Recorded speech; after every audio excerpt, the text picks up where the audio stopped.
नमस्कार किसान भाइयों, स्वागत है आपका खेती की जानकारी में।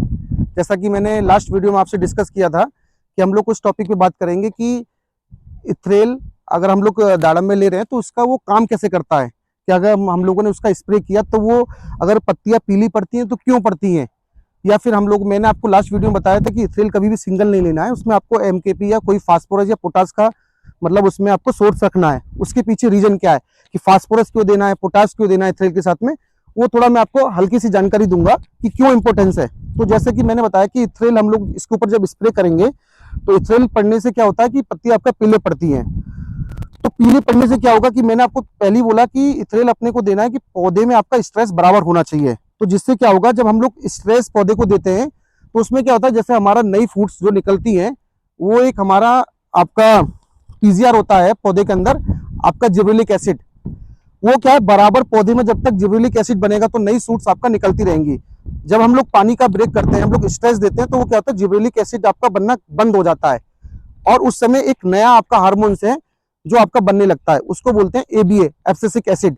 वो आपका क्या होता है, जिबरेलिक एसिड आपका सूट ग्रोथ करने के लिए, तो अगर हम लोग पानी बंद किया तो वो बनना बंद हो जाएगा। एब्सिसिक एसिड एबी आपका बनना स्टार्ट हो जाता है पत्तियों में। वो क्या होता है, पत्ती गिराने में इंपॉर्टेंट रोल प्ले करता है।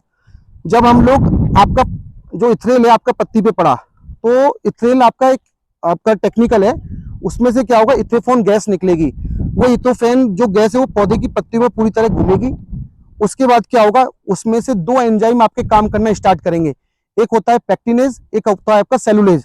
वो पैक्टिनेज और सेलुलेज का वर्क क्या होगा कि पत्ती को वो धीरे धीरे पीला करेगा और आपका ये जो पत्ती आपका यहाँ से जुड़ी रहती है, स्टार्क जिसको बोलते हैं, ये यहाँ से आपका डिटैच हो जाएगी, ये आपका निकल गया। क्यों? क्योंकि इथ्रेल लगने के बाद में आपका जिबरेलिक एसिड प्लांट में डाउन होता है, एब्सिसिक एसिड बनता है जो ये पत्ती को गिराने में काम आएगा। पैक्टिनेज और सेलुलेज दो एंजाइम है जो पत्ती को गिराने में काम आते हैं। तो ये आगा हो गया आपका इथ्रेल कैसे पत्तियों में काम कर रहा है, कैसे पीलापन ला रहा है। दूसरा मैंने आपको बोला कि इसके साथ में आपको एमकेपी और एमईपी देना है, फास्फोरस और पोटास अपने को इसमें मेजर रखना है। वो इसलिए रखते हैं क्योंकि अगर मैंने इसमें इथ्रेल लगा दिया, उसके बाद में इसमें जब नया सूट निकलेगा तो पौधे के अंदर आपका एनर्जी बहुत इंपॉर्टेंट है।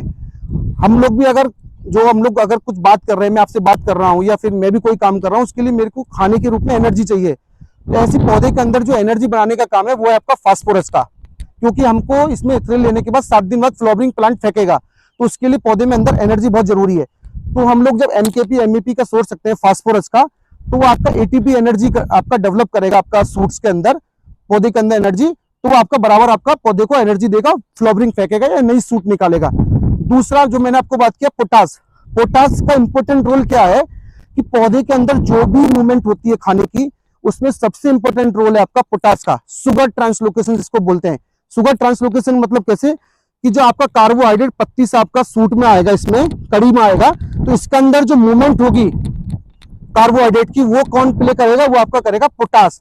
इसलिए हम लोग बोलते हैं कि कभी भी आपका सिंगल स्प्रे इथ्रेल लेने की गलती ना करें, उसमें हमेशा फास्फोरस और पोटास का सोर्स हमेशा रखें। तो मैंने आपको इस वीडियो में बताया कि इथ्रेल कैसे काम करेगा, एमकेपी का क्या रोल है, 12 का क्या रोल है, फास्फोरस का पोटास का क्या रोल है।